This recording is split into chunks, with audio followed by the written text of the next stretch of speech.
The politics, a lot of it is about the hype in the moment. So you see a lot of artists were just, chasing after hype and virality and all of these things that's the politicians tend to draw for them type of artists there. Because they must say, who have the people attention now? And we know, say, certain ones have the people attention, so they will draw for them. But Reggaemylitis. So the button the people, make sure you like this. Kabaka, respect and thanks for joining Reggaemylitis. Upcoming tour when, where? So we are going to Europe, all over Europe and UK. We're there for about 4 weeks, 4.5 weeks. So all over.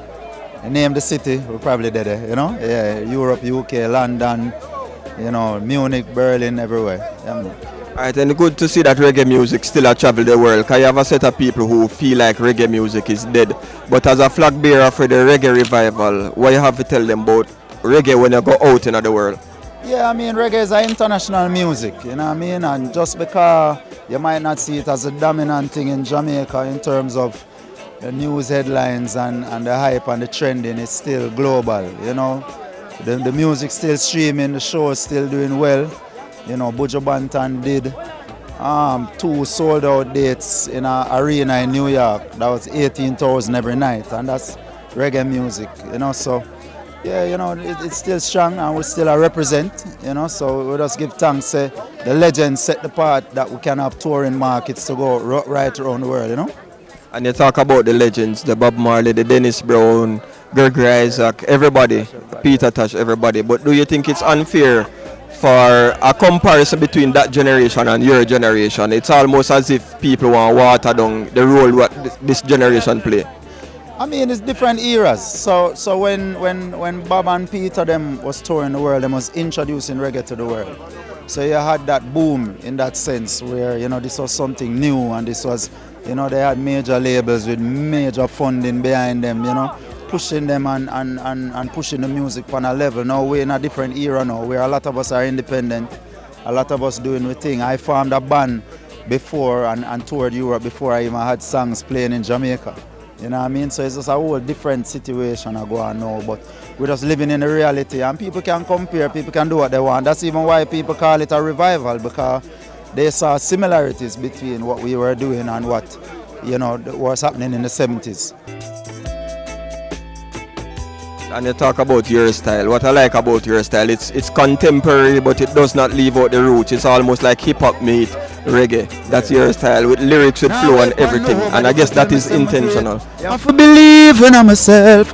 Accurate. This is Kabaka Pyramid representing for Reggaemylitis. Right here, keep it locked. Kool Tea, big up yourself every time. Big influences on my journey.